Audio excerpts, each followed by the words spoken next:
some of the fantastic organizations, representatives from fantastic organizations that are doing a lot of work already in the gender lens investing space. We'll try and keep this session more interactive. I'll start with a quick round of questions and try and see if we have, if we can incorporate a few audience questions in between. But before we do that, we'll do a quick round of introductions across the group, or maybe as I ask you the question, if you can talk a little bit about your role, maybe that's what we can do about this. And I'm going to be using my phone for notes. Not looking at it, but so just as a quick intro to some of you who probably don't know Value for Women, I am representing Value for Women. We are a specialized consulting organization. We work in emerging markets across the world, focused on bringing a gender lens into business practices, and we work with investors, fund managers, financial institutions, enterprises. We're about 10 years old now, and in the last 2 years alone, we worked with around 550 organizations, assessing where they are on the gender lens journey, what they need to do in terms of incorporating actual practices, tools, and frameworks in their day-to-day work, and establishing a business case for gender in business. What I'd love to do today is ask the first question closest home. We are sitting here in India. I'd love to ask Ruchira. Ruchira represents IFC, and in her role, she invests in disruptive technologies at IFC. So I'd love to ask her how IFC, which has been a long-standing proponent of gender data and gender lens investing, how do you incorporate gender lens into the work that you do, and what are the drivers that you see in investing more in women-led businesses or in other gender aspects of the work? Thank you. Is this? Yeah, I guess it's working. So good afternoon, everyone. As Aparajita said, I'm Ruchira Shukla. I work with IFC, and I lead the Disruptive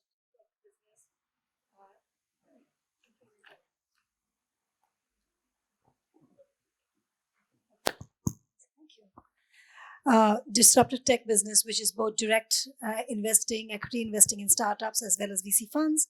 I also wear a second hat where I lead health tech investing globally. And, gender is very, very important to us, and rightly so. And Dipali, thank you for covering a lot of the data points there. Just summary numbers, less than 7% of total VCP capital across emerging markets goes to women-led businesses. And there is evidence to show, even amongst the investor community, there's data that comes out to say that PE and VC fund managers that have a gender balanced team tend to deliver about 20% better returns than those that are either women dominated or male dominated. So, whether it's running a business or making an investment decision, having a gender balanced quorum to make that decision is clearly very important. At IFC, every project that we do, whether it's a technical advisory project or an investment project, gets evaluated for what we call a gender tag. And in order to be gender tagged, a project needs to show that the core business and program that is being undertaken is going to solve for gender equity in a material way, to establish a set of KPIs that will then measure the difference that will be created, and then agree to monitor and report that metric over time. If a project, whether it's a technical advisory project or an investment, meets these criteria, we give it a gender tag. And then over the years, we want to do more and more of the gender tag projects. In FY22, in South Asia alone, over 71% of all the technical advisory projects we did were gender tagged. About 25% of the investment projects we did were gender tagged. And also for our VC fund business, we encourage our fund managers in our portfolio to think about gender smart investing. That wouldn't mean that they would do poor investments because they're more inclusive. And they just need to hunt harder, find those women entrepreneurs that are solving tough problems in a manner that will deliver both impact and financial returns, in order for them to be able to be gender tagged to show that they're actually being inclusive.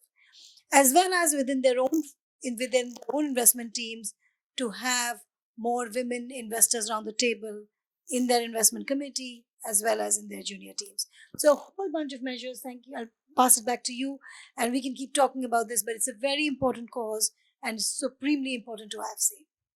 Thank you. Thanks, Ruchira. And I think I'm going to move to Arvind next. Arvind, I'd love to. I know Triple Jump has been investing in Asia and Africa for over a decade now, and you invest also in a lot of early stage companies across sectors. I'd love to hear from you on the kind of demand that you're seeing from the enterprises of your portfolio companies in terms of incorporating gender forward business practices into what they do, and how as an investor are you incentivizing them to become more gender inclusive? Thank you. Yeah, so Triple Jump has equity and debt through which we make investments. Equity through the Dutch Good Growth Fund program, we're able to do at a very, very early stage as well. So the role that we're playing over there is more of catalyzing. So there are programs that we are running on the incubation front, on acceleration in markets like Cambodia and Myanmar, where we are promoting women entrepreneurs to come out of that ecosystem. That's one activity that we do on the equity front at a very early stage. And then completely second thoughts that you mentioned about not enough venture capital money going into women-led businesses. And everybody's talking about 2x right now, so we are also signatory to 2x. But what we've noticed in Asia Pacific in particular is that when it comes to consumption and employment, you can hit those metrics very quickly. So it's a check the box exercise if you just want to do it that way. What we are focused on through our work with DGF and the other GLI initiatives that we are working on developing is more on entrepreneurship and leadership, because we know that if these two areas are tackled very well, then automatically consumption and employment would follow. So these are the priorities for Triple Jump in particular, and that's what we are doing on the acceleration side. Now, when you speak about demand and supply, I primarily focus on the debt business, and what we've so far noticed as a practitioner is that GLI it still needs a lot of time for it to for the concepts to get more concretely formulated within organizations. So there is a lot of money which is flowing in from the investors' side because this has become the new topic along with climate, where a lot of impact capital seems to want to go into. But when you look at it from the organization's point of view, that's where we are seeing the biggest bottlenecks. And I'm not again talking about consumption and employment, because in financial inclusion, that's very easy to show. What we want to try and do is tackle the entrepreneurship aspect and look at leadership. Those are the two things. And examples of where we have put our money where our mouths are Canara Capital. I guess everybody knows the story over here, so I'm not going to talk too much about it. But we've really backed Canara both with debt and equity and made them focus on MSME businesses which are led by women, so created by women, where there's a lot of women employment also happening. That's one thing that we're doing on the financial inclusion side. But also on the non-financial inclusion side, what we particularly want to focus on in some of the ground building work that we are doing on debt is to take a look at what's happening in the water and sanitation, so in the wash segment, because we know that if wash is taken care of in many of these really poorer parts of the countries, then entrepreneurship will be the next natural step from there onwards. So we want to focus our attention with debt on ensuring that sanitation in particular is tackled by the FIs or the non-FIs, and then we bring in our acceleration programs through equity to create women entrepreneurs, and then focus on growing them both from the equity side and supporting them from the debt capital side. So yeah, I'll leave it at that and happy to answer more questions if they come up. Yeah, no, Arvind, I'm going to come back to you in a bit. I will have questions especially around the points you made around working on the leadership aspects. But for now, I'm going to ask Annemarie to come in. Annemarie, here. And we all know FMO has been, I think you have your largest portfolio in India probably of Yes. investments. I'm keen to understand how FMO has been incorporating GLI in the work that you do, and especially do you also see difference between the regions that you invest in, India being obviously one of your largest portfolios, but do you see sort of very specific regional differences coming in across Africa, India, and other places? Yeah, thank you for that question. Maybe to set the scene a little bit for those of you who are not that familiar with FMO, FMO is a Dutch development bank. We focus on investing in 3 sectors: agri, food, and water. That's one actually, 3 words, but one sector. Energy and financial institutions. And we do investing like Triple Jump in through debt and through equity. And the way we approach GLI is, I think, very dependent on that product. Because, for instance, in our debt department, we focus a lot on loans that have a component of being earmarked for instance, women MSMEs. And this, I think, works very well. And I think I'm part of the equity department. And I think the good thing about that is that you have a different relationship with your investees. You can have different conversations.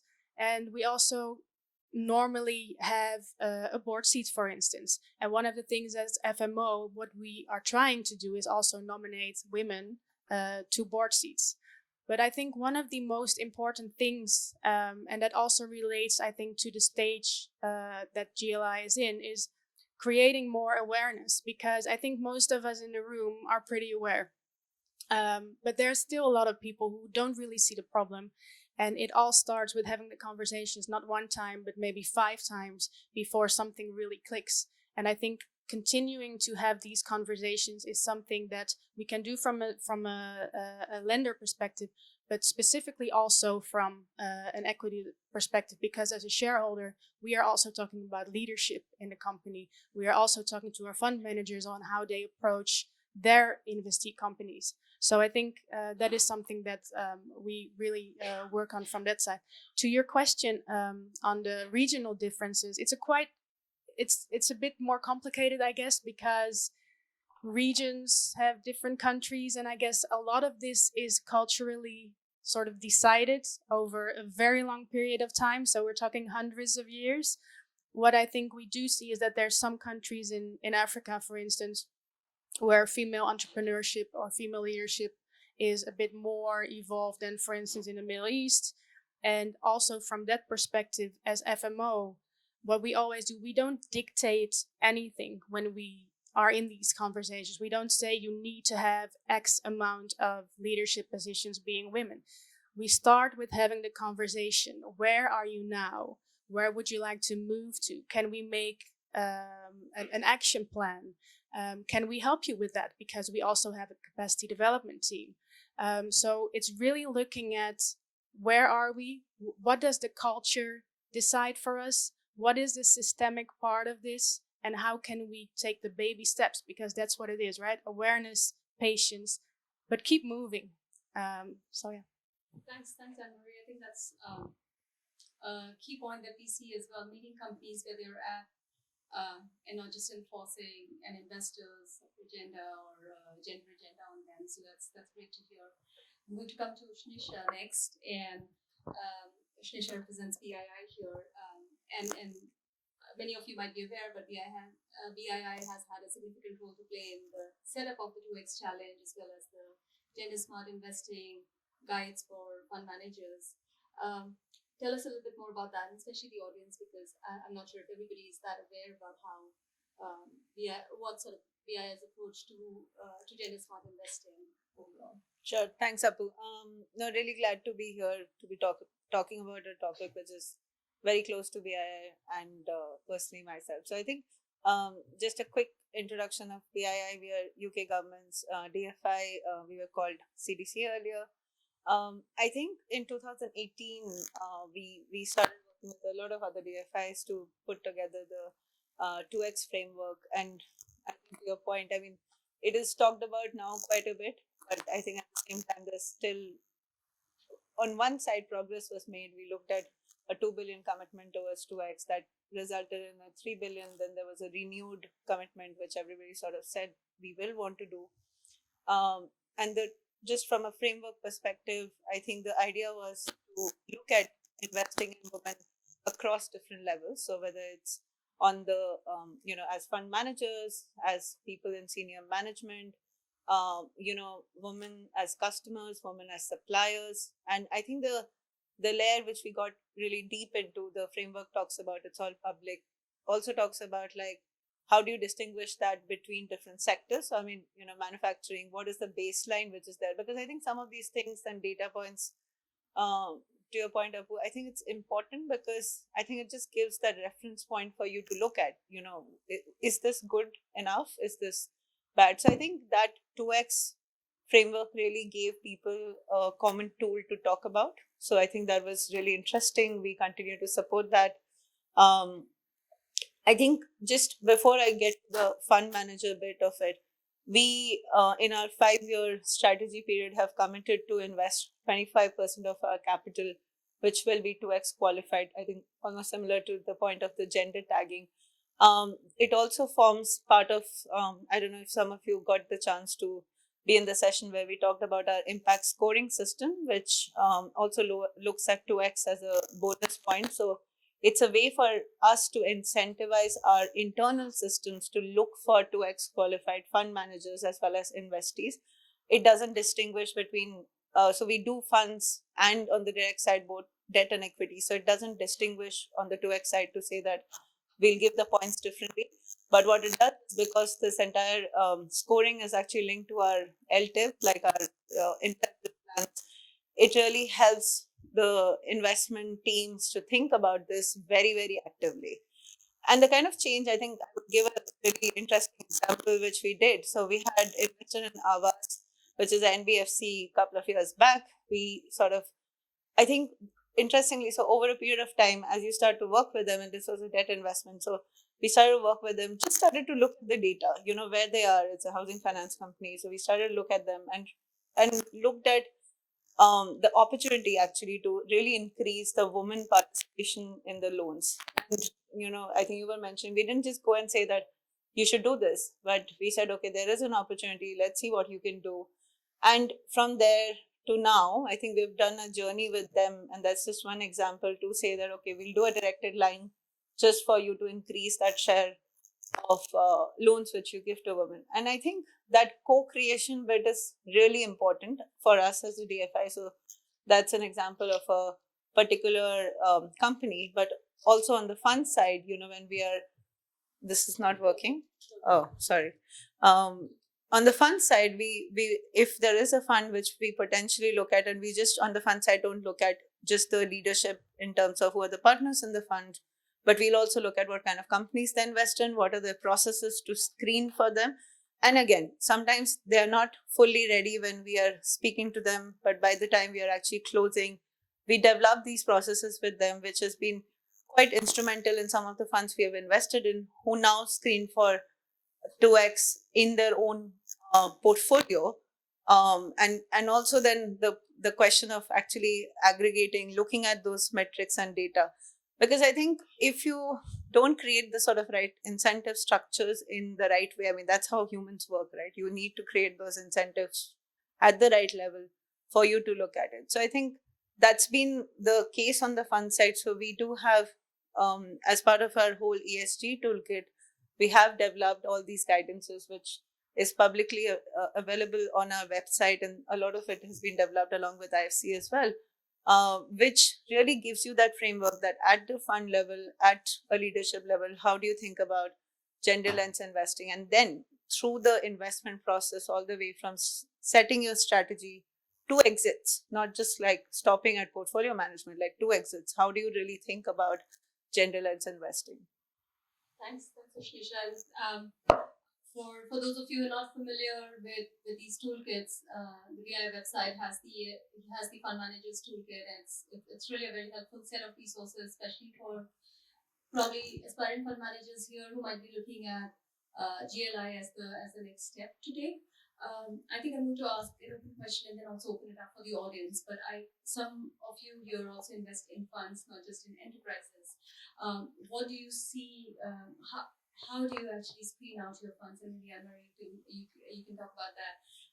are you looking at something specific when you ask the fund that you're looking at investing in, where they are as a JLI investor? Mhm. How do you ask them to embark on that journey, and what do you ask them to sort of change in order to be more gender inclusive? Yeah, thank you. For FMO, when we invest, and I think that is specifically relevant now in India because we have such a large exposure, so we have to be very selective. And we basically look at impact based on three SDGs. We look at economic growth, we look at reducing inequalities, and we look at climate action. And for us, SDG 5, gender equality, falls under what we internally see as reducing inequality. So we have labels for that. We also measure it. And I think when we engage with fund managers, what we are looking for is a willingness and an openness to work together on this and to see if there is something to start with. And it's interesting because sometimes people don't even know that they are already doing quite well. I think one of our investees is Caspian. And what I heard from my colleague who is managing that relationship is that when we took the 2X challenge framework, we found out that they were already sort of there. So that was a great start to already say, well, you're doing well, and where can we go from here? And what I learned yesterday, talking to a couple of people from Caspian and today, is that they are also very vocal about it now and trying to increase that impact further than their own organization. And that is just something that we didn't even start that, right? We only see it, we want it to be acknowledged, and if possible, we want to support it. And one of the things that we can do, and I'm hoping that at FMO we can also institutionalize that a bit more on our end, but that is in the works, must say, to be honest, is to have a more standardized approach that once we know, like, you want to work with this is now what we are going to do to assess where you are, to see how we can make the gender action plan, and to measure it over the lifetime. And that is how we want to approach it. Yeah. Ushnisha, I'm going to direct it back to you because BII also does investments in funds, and how do you look at it, and how do you help funds improve themselves from the JLI? Yeah, so like I said, I mean, probably similar to what you mentioned. So if in case at the time of investment itself, sometimes we also qualify them on future commitment on one of the metrics. So this is just for us to have that gender action plan, which is monitored by our gender team. And then I think the way we also think about this is that and this is a health fund that we recently invested in, which is qualified as 2X. I think some of the areas which were slightly easier to think about was that, okay, X number of women employees, and hence they take that box on employees. But what we tried to tell them is that 2X on the employment side is not just on the percentage, but it's also, there's another indicator which talks about the quality of jobs you create, which for us actually then starts to getting captured in the ESMS that we develop, so along with our ESG team. And those are the nuances which sometimes a lot of the funds are still in the journey of discovering. So that's something which we help with them. And even the toolkit bit, I think we overall with IC, when we developed this, we all had collectively invested in 150 plus funds. So I think there was that journey of learning which we then share with the funds that we invested. I think the other thing I will go back to, talking about is to keep incentivizing even the senior partners and people in the fund. The other thing which we also do is that we use our gender masterclass, which we started to do now, which because of COVID had been mostly online, but I think that there's a ambition that we have to do it a bit more in person. Of course, our own funds, but then also to the broader market, just to go through that whole process of like strategy setting to the final, exit piece. That how do you use those GLIs in the strategy and then the following up metrics.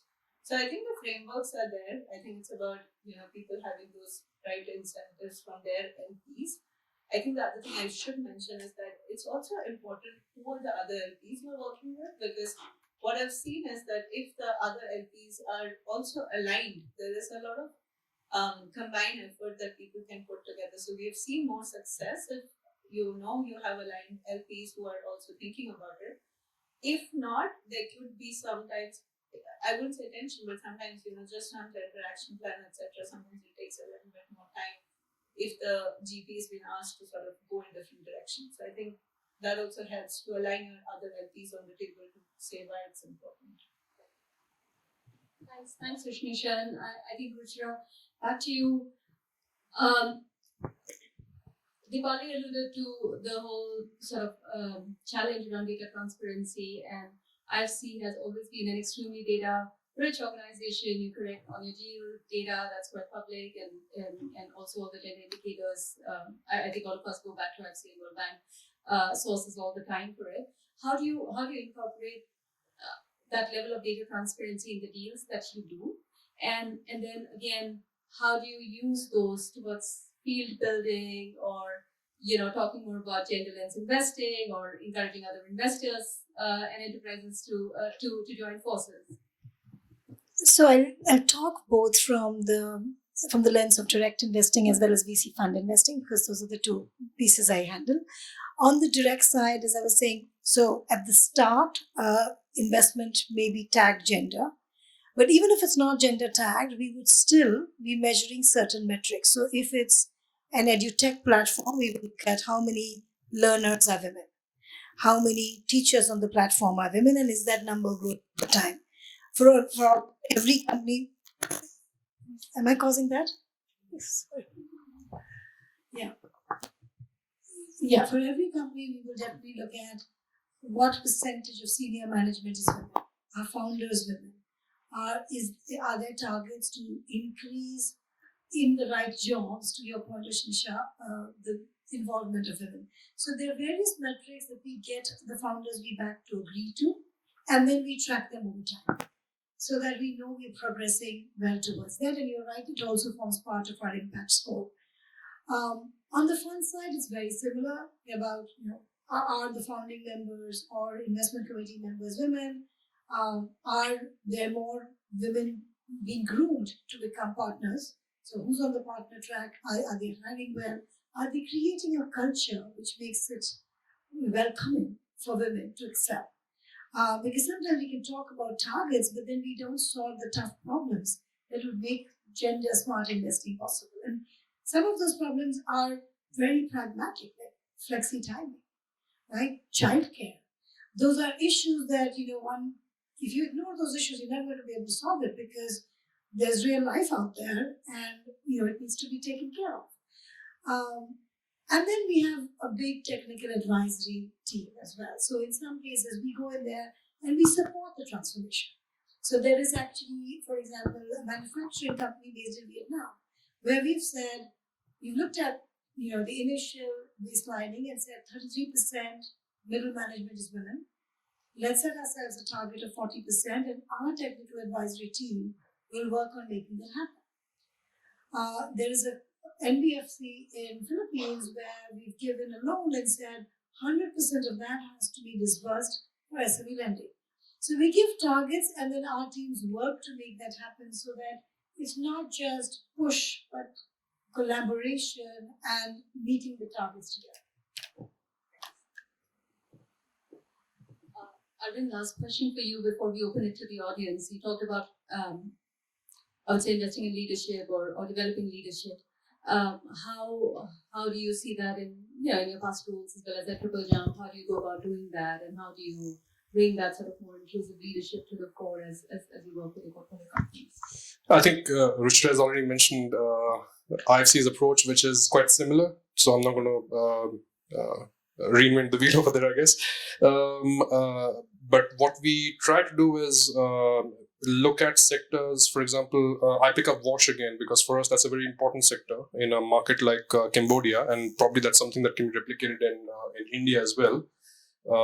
And start off with acceleration activities where we encourage entrepreneurs to come up, so leadership to develop. And once those programs are successful, then we have, through the Dutch Good Growth Fund, venture capital funds, which are mandated in a way to also target women entrepreneurs. They need to meet certain targets. And I'm not a big fan of targets. I mean, I prefer the FMO approach actually, because you shouldn't force a lot of these metrics to come about. But what we are focusing on with the limited amount of dollars that we have is where can we have the highest amount of impact. So we've taken a certain route. So Ghosh, for example, is one of those routes. We've said that we're going to build some leaders through incubation and acceleration.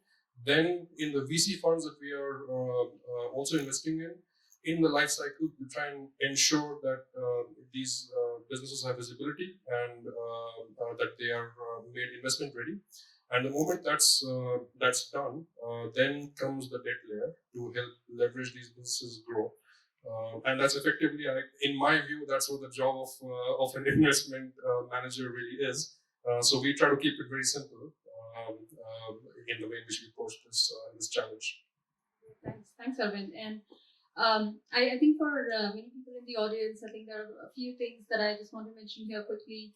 The handbook that the ISC team put out today, launched today, has we've produced an extract from one of our publications that's available on the website called How to Invest with a Gender Lens, and it's meant for investors or aspiring investors and fund managers.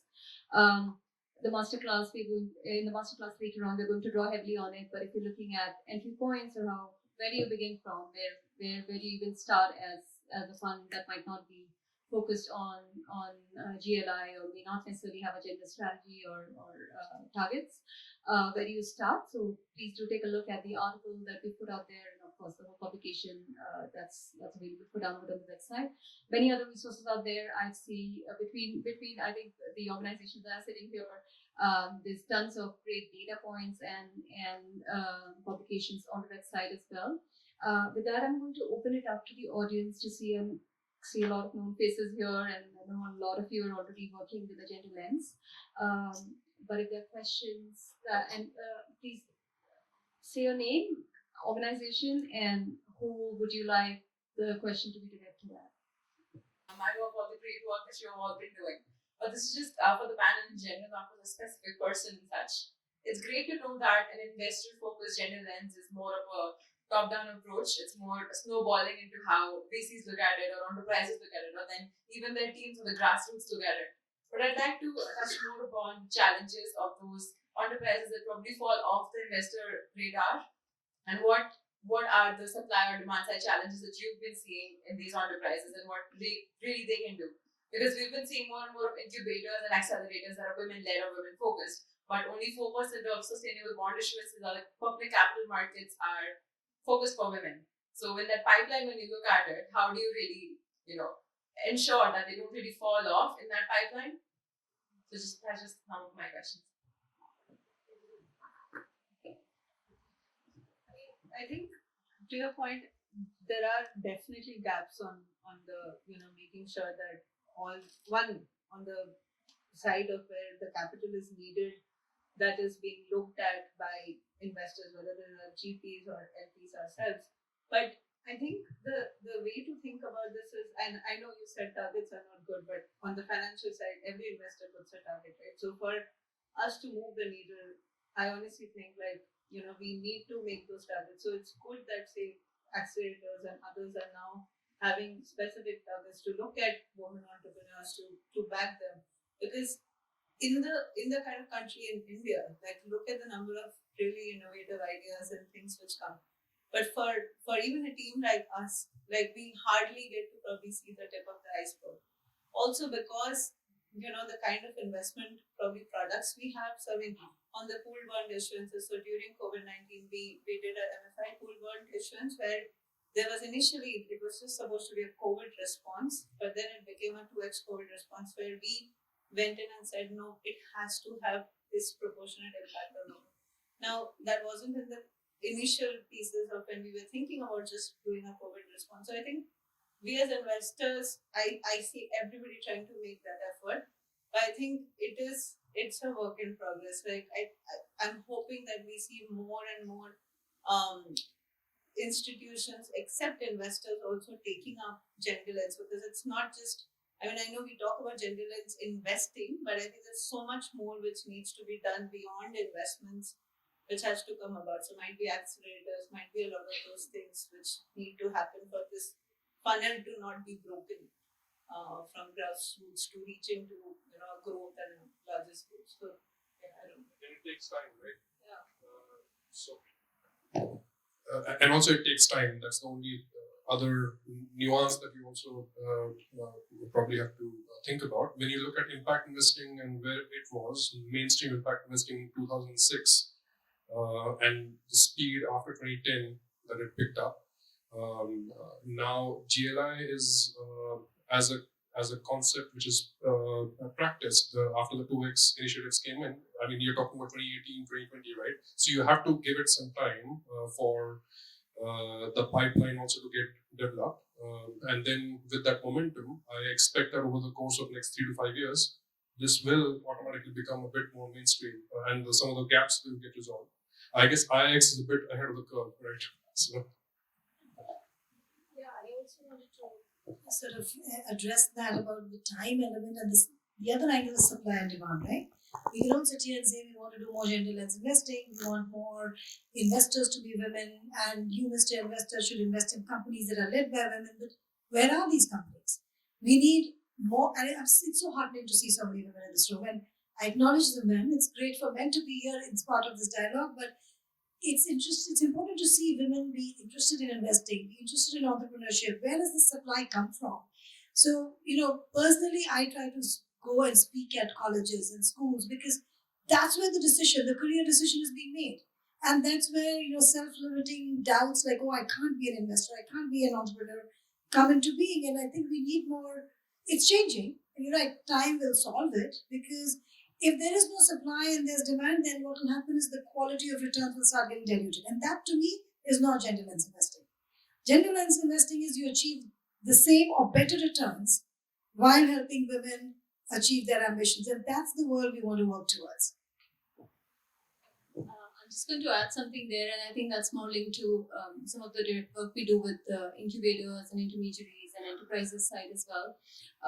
So a couple of things. I mean, there is increasingly a lot of, we're seeing a lot of demand of services and help that enterprises themselves directly seek and saying, we want to become more gender forward, we want to have gender smart practices, we don't just want to limit ourselves to hiring more women in the workforce or having women on the board, but we'd like to go beyond that.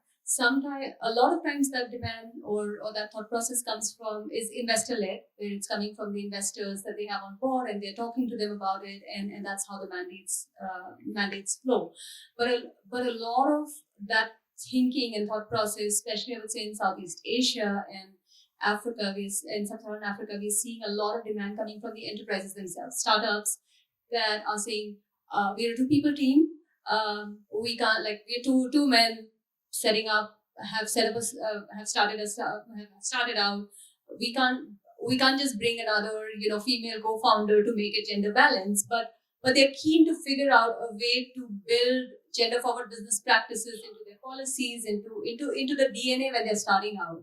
And what we're finding, and hopefully you're staying back for the session after this, which is going to focus on the enterprise and the intermediary conversation that Amar is leading right after this. But I think you'll probably hear, we worked, I think last year with Wilgrow here in India with 6 of their SMEs, and the demand for the kind of, while Wilgrow was bringing them together, the demand for what they were looking at in terms of gender practices was very much coming from within the SMEs, looking at how do we actually create better financial partnerships with regional banks that they are working in, if they are in rural value chains or they're doing some rural manufacturing. So we're seeing that trend change. Unfortunately, the resources still tend to be more lopsided towards the enterprises that who have more backing from investors or who can find the resources through technical assistance facilities, and startups often do not benefit from it, or very early stage enterprise do struggle to find the resources to back it.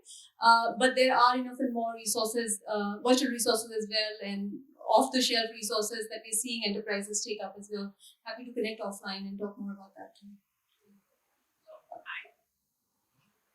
So I have a slightly different perspective on the issue. I personally think there's a complete lack of role models in this space for young and middle-aged women to really aspire to be an entrepreneur, or a leader, and it becomes a huge roadblock. So the industries where you'll see a lot of young girls really taking up the path are where they would see that yes, there is a lady who's in a right age, has a family also, and is in that leadership position, and not there because of certain program being there or a certain charity being extended.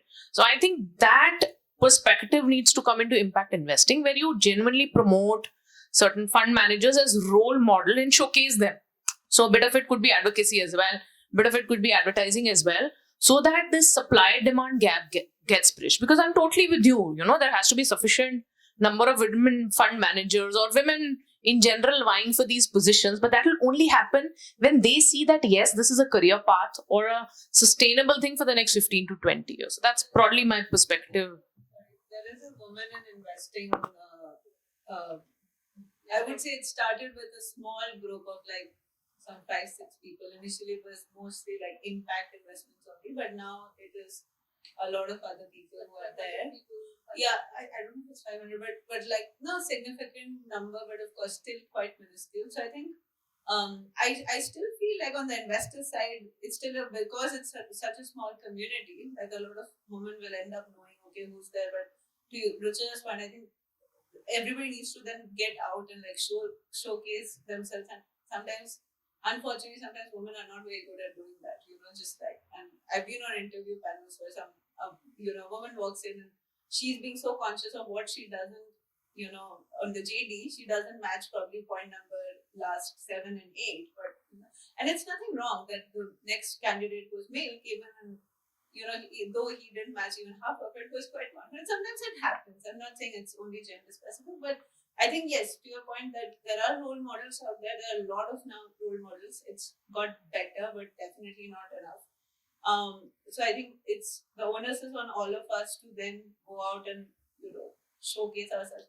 I think the other thing I would want to say is about entrepreneurs. I think women and investor networks are still, I sometimes see people out there, but I think as entrepreneurs, I hear a lot more, and I know this will be covered in the next topic, but that's I think even more further challenging area, because being an operator versus investor has a very, very different connotation. So as an investor, you even if you're an LP or a GP, like you have money on your side, versus like when I just think as an operator, it's much more different for a woman to be an entrepreneur. So I think that's a even tougher area.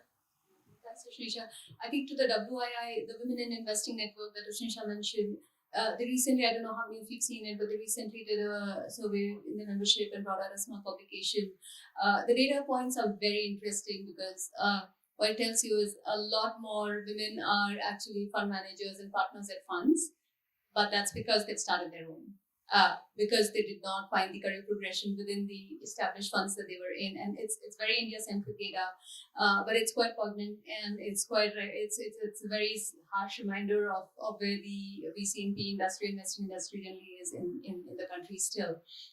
So yeah, the numbers are much better, but only because the women have decided to start on their own.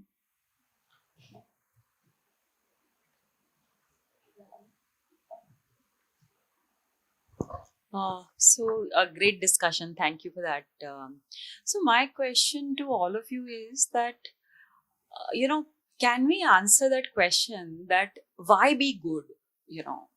Why should I be good at all? Why should I do this?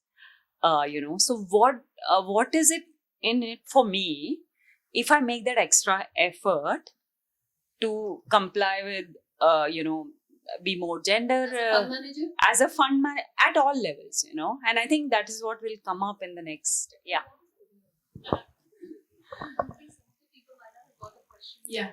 I can repeat it, and please let me know if I am not summarizing in a good way. But I think you are asking what are answers to the question, why should we do this? Why GLI? Why GLI? So, often it's a great thing to do. Yeah. Tangible. What does it bring to me? Yeah. Okay. Let me just answer that from both my organization perspective and from my personal perspective. So, I think it's actually both. But first, it is needed and it's fair, right? So I think we all agree. But when I look at the world like looking back 20 years and then looking forward 20 years, I am very convinced that the way things are changing and the dynamics and the pressures from external events will become bigger. I also think that organizations who can cope with that and who are resilient to that and who can, Ms. Dipali said in her opening speech, plan A, B, C. I would like to add to that, create a diverse environment so that you can make an actual A, B, C plan and not an A1, A2, A3 that actually are quite similar because all of the same minds are thinking about the same things. So for me, it's not just about fairness, it is also about robustness and resilience to a world that is becoming increasingly complex, and you need more perspectives to be able to handle that. So that is... Similar answer, but in different words, right? Like, I think of most of our homes as mini SMEs, right? Who runs them? Is it all male run? Answer that question for yourself, right? The fact that there's a balanced leadership running that mini SME is because different minds, to your point, bring different perspectives, different strengths to the table. Bring that same sort of balanced strength portfolio to a boardroom, to a startup, to an investment team. And data has shown, and I said that in my opening remarks, right? Like for PE and VC funds that have gender balanced teams, 20% higher returns, right? And I think people are beginning to acknowledge that. It shifts the dialogue, right? If you have a boardroom that has equal number of men and women, and believe me, I'm on several boards, I've yet to see a boardroom that is more than one or maybe two women. It's going to be a different discussion, which will mean different strategies, different decisions being made. Yes, probably last question because I think we have 4 minutes now. Maybe I have some inputs to give. I have been working with women for the last 25 years on health, financial inclusion, and agriculture. And if you go region-wise, you find a complete different comparison in terms of right of women or even opportunities which women are given. Like if you go to Assam, they have ownership. Like if you go to Northeast, they have ownership of land, they have ownership of business. Males just sit at home and they do the homework. But if you come to Rajasthan, where it is the business community which actually takes business decisions, but decisions for the homemaking are taken by the women. If you come to Maharashtra, it's a completely different scenario. So I would like to say that even like taking a decision like when is the lady going to conceive, it's like a complete different decision. So maybe those decision makings when it comes to bringing women in the boardroom, I think these simple decisions, if women are empowered to, it will really carry those values when they come to a level where, right from, as you rightly said, schools and colleges are a place where you need to incubate those ideas to make them level to the boardroom. And I think it is a very good discussion and really love it. And at my house, I have 4 women at home, 3 generations. So great. Thanks. We might have space for one last question if there is any from the room. Otherwise, we'll bring this to yes.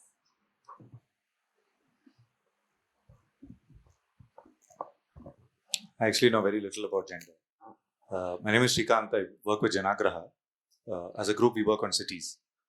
And one of the things we've been reflecting on is women for cities and cities for women.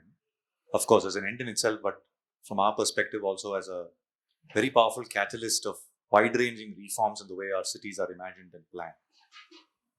And we wonder if you make your public spaces more equitable, beginning with just fairer representation of women in public places. And then plan your cities better by empowering women on resource allocation decisions with respect to public funds. So my question has 2 dimensions to it. One is, yesterday and today, a lot of the impact investing conversations are aimed at development outcomes, but almost skirt around the question of scale through government. There are a few examples, but that doesn't seem to be central to the approach. Whereas for a fairly substantive agenda like gender, I'm wondering whether the impact investment community is thinking about, either through technical assistance or through advocacy, reforms in governance processes which could actually have a 10x or 20x impact, or maybe even larger impact on many of the things you all are discussing, through reforms in procurement, for example, or just the only level of government where there are women representatives is the city council, right? Where there is 50% representation of women in most cities in India. That's a very powerful enabler at a local level, particularly for urban poor, including on women-led enterprises. So just wondering whether the impact investment community is thinking about that, and if so, how much money is going into encouraging procurement process reforms, getting more. We click a lot of pictures when we go to government meetings, right? You rarely see women in any of those meetings. So where is the voice of the woman in public investment decisions? Otherwise, aren't we just doodling around at the margins? No, I think great point. When you say that, I think we're just sitting in a very private sector-led space here. So obviously, you don't hear enough common voices here. But I think the point you make is excellent, and there are few good examples, just not sufficiently there in India, I feel, or South Asia. But we've definitely had some experiences ourselves of working with this company organization called Open Contracting Partnerships, and working on actually recommendations for how to improve government contracting processes to be more gender inclusive as well. And there's a whole sort of pipeline and process that we work with them in Africa, not in Asia, unfortunately. But yeah. So to your point that this is a private sector investment side, so I think our counterparts, so whether it's the World Bank, for us it's the FCDO, who have these aspects. So I think you're looking at the public sector side, but even the 2X challenge was a G7 initiative. So I think there are these conversations at government levels, but when you talk about reforms and policies and some aspects like that, we as investors have a different kind of role to play versus other organizations who actually look at some of that. But like you said, a lot more can be done. So it's just the approach of private sector versus public. But yeah, if government takes that up, and we've seen that with initiatives whichever government in India or otherwise has had impact on the ground. But yeah, we are private sector players, so we have a certain role to play, hoping that also helps.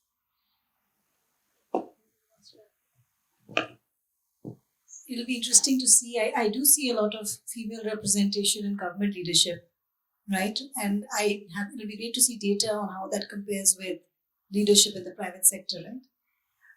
So I don't think we can say that the governments haven't thought about it. I think there is quite a bit of work being done. So I agree with my co-panelists that we are talking more about the private sector initiative because that's what we're involved with. And maybe that's a separate discussion to shed some light on what the governments are doing. Thanks. And with that, we'll bring this to a close. Frantic nodding from the organizers here. And so we should be, thank you again to all my co-panelists for some excellent thoughts, and to the audience for some excellent questions. Thank you.